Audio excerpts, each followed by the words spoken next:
computer. Onions are terrifying.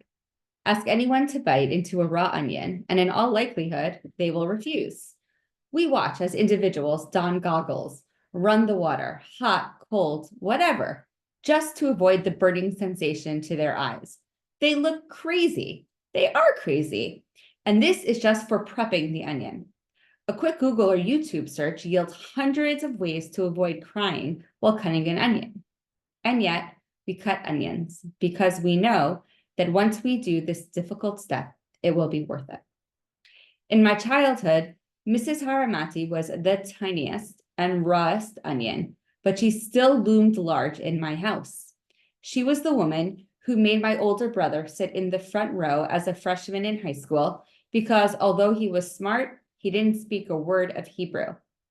She was the woman who forced my brother to travel to school to take a Hebrew final on a Friday in January as snow fell heavily outside. I remember that phone call vividly. The assistant principal called my mother on Mrs. Haramati's behalf to find out where my brother was. My mother said, "We are in the middle of a blizzard. It's Friday. We live an hour and a half from school. Surely he can make it up." Surely he could not. So off my brother went into my father's car, heading off to school to take his final. Well, thank God, my brother survived the snowy drive, the final, high school, and up next was me. Mrs. Haramati was my Hebrew teacher in 10th and 11th grades. Here is a detailed description of my first encounter with Haisha Haktana, the small woman, as she was affectionately known by Rabbi Haramati. It was orientation day of 10th grade. All students were to report to their assigned classrooms. I went to room 202 as told, obviously arriving late. There was a traffic jam in Staten Island. There was always a traffic jam in Staten Island. I entered the classroom. Ech korim lach? Elana Rosenblum. Ma ktovet shalach? Ketovet? Ken, Ketovet. And then she went to write the word Ketovet on the board, way down at the bottom of the left board, underlining the shoresh, waiting for the light bulb to go off. It finally did. Address. 45 Gloucester Court, East Brunswick, New Jersey. So as you can see, I was off to a great start. By the second day of class, we were in it, thrown into the world of modern Hebrew literature and language, being introduced to the poets and writers of British Mandate Palestine and the modern state of Israel. We too have our poets, writers, and Nobel laureates, and it was clear that Mrs. Haramati could not wait to introduce us to them. Shaul Chernikovsky poetically telling us the miraculous story of Rashi's birth and his heroic mother in Kir HaPele Asher Bevor Maiza. Shai Agnon waiting for Mashiach and Hamid Pachat, just to name a few. But we weren't just learning poems.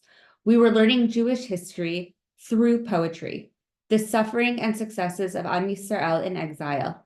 We were learning Tanakh, Midrash, Ma'amarei Chazal, even geography in an entirely new way. And suddenly, the layers of the onion began to peel away. This afternoon, I want to share a shortish poem by Chaim Nachman Bialik, who we studied in 11th grade. Bialik was born to an incredibly poor family. His father worked in a bar that was very popular among their non-Jewish neighbors. Bialik's father died when Bialik was only 7 years old. His mother tried very hard to find work to support herself and her 3 young children, but was mostly unsuccessful. There were many days when the family went without food. This poem, called Imi Zichronah Livracha, is a tribute to his own mother, her sacrifice, her faith, and Bialik's complete and utter admiration of her. I will share with you the teachings of Mrs. Haramati as well as I can from my notes as her student. Imi Zichronah Livracha hayta tzedeket gemura, ube'almenuta aniya meruda. Vayhi erev Shabbat, hachama berosh ha'ilanot, ubeveita lo ner velo seuda. Batka umatza od, ma'aseh nisim, shte prutod, halechan im hanirot pasacha, Ratza vatashav ubiadahat snuma masat hakodesh. Shnei nerot habracha. Shiv'a kochavim bamarom vilel Shabbat ini. Shiva lo nerot einayim. Hayikba Elohim Shabbat kadsho v'chiyikba ma ta'aseh isha. Yehi shemo mevorach al shnayim. V'yivorach al mapa nikia lelo prusat chala. V'tachvosh shvis Shabbat l'rosha. V'tichalef simlata v'tikon likrat Elohim v'hashabat hakdosha. V'yihi b'halota hanerot v'lo yachla hitapek. Ki marla, ki rutach levava, vatef hatadeket, v'dim'a mikitme lechayeha nafala, v'ner achad tasas v'chava. Amdaha Shabbat nichlama, iveret enaha echat, hitpaltza isha, hativza el matat almana, im chat'a amatra, Shabbatcha, ma pisha, madua nekarta at ena. ובעמדה עצומת עיניים ושלוחת כפיים סולדת בחילה, רקדו כתפיה ושביסה במחנק הבכי ובלהט התפילה. תהומות מליבה שיבאו, אמהות וקרובים, התייפחו מגרונה. לא שמע עוד אוזן של מעלה, לא ראה עוד כיסא הכבוד, בהתעטף כל נפש בגרונה. אז תשאל מלכי הצדקנית דמעה אחת בוערת, רסיס אש להבה, ובצנחה, ויפול בבית אור משנה, כי ניצד הנר אשר קבע.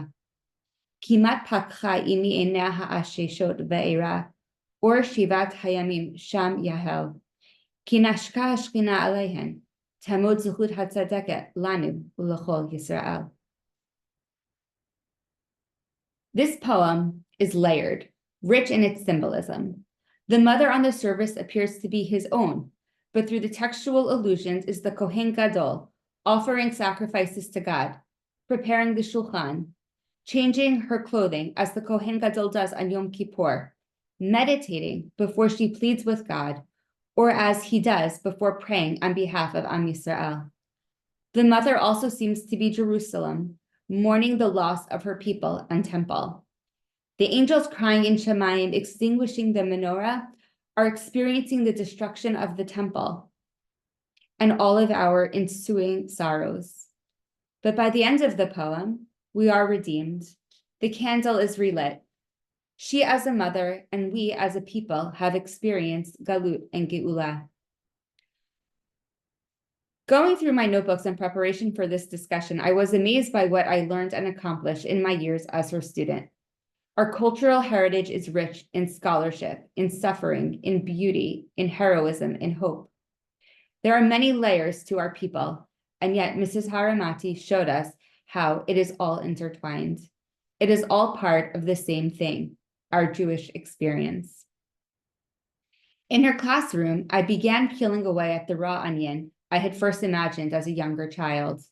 Mrs. Haramati was loving, funny, caring towards us. She was demanding of us because she respected us and believed in our potential. In many ways, she became like our own mothers or savtas. We were offered glimpses into the loving relationship she shared with Rabbi Haramati. Occasional visits from Rabbi Haramati to Mrs. Haramati's classroom for eye drops, or when she once fell and bumped her head, though scary to watch, allowed us to witness the love and care of this unique couple. They were partners in everything. They were each other's equals. The deep affection they felt for one another was evident in their facial expressions, the beam of light that emanated from their faces when speaking of each other or walking hand in hand down Avenue J. Upon graduating high school, I, like many in the room, thought I was free of my high school teachers. But somehow, Mrs. Haramati followed me around. As I attended the local shul in Arnona, my first week as a student in Lindenbaum, I found myself davening at the Beit Midrash Mikra al Shem Shai Agnon. I knew him already. Now I knew the neighborhood of Jerusalem he lived in, and I lived there too. Driving through the streets of Jerusalem, I saw names of men I knew. Shaul Chernikovsky, Echad Ha'am. They have a place in my memory right next to Rashi, Rambam, and Ramban. As a college student studying Eastern European Jewish history, I circled back to the literature, history, and geography first introduced to me by Mrs. Haramati. Even as an adult, what she taught me has always been the foundation of what I have learned. She was the first person to teach me of the Volozhin Yeshiva, the most eminent of Litvak yeshivas. But before I ever heard of a Brisker Derech or Reb Chaim or learned in Itziv, I knew that this was where Bialik studied and then was expelled due to his desire to pursue a life of enlightenment. But his experience at the yeshiva never left him. He wrote about them in Al-Saf Beit HaMidrash and his epic poem, Hamatmid. Mrs. Haramati taught me the first one. Hamatmid was part of the 12th grade curriculum. I was fortunate enough to meet up again with Mrs. Haramati here in Kent Mill. I will never forget her embrace at the post-Shabbat Q&A of Bram's Prabha. It felt like the hug of my own Savta. She had been cooking inside of me for 15 years since I had graduated high school and was now the sweetest and best onion imaginable. I will never forget our chance encounters at the nail salon in Kent Mill Shopping Center, or above everything else, the efforts she took to bring me baby gifts following the births of Adi and Abishai. She came to my house to drop off gifts for the new babies, and then gave me the gift of her time. She spent time with me, which, as most postpartum mothers know, is priceless. Her death to me is bittersweet. It came at a time of national trauma. We, as a nation, have been suffering these past few months, but she had prepared me and all of her students for it. We had learned about suffering of the Jews of Galut, and then we had learned of their redemption. We read Imi Zichronah Livracha and knew the mother found redemption for all of Am Yisrael, and so that gives us hope. Upon her death, I could not help but envision Rabbi Haramati awaiting her in Shemayim with an outstretched hand, waiting to grab hold of it again. It made me smile.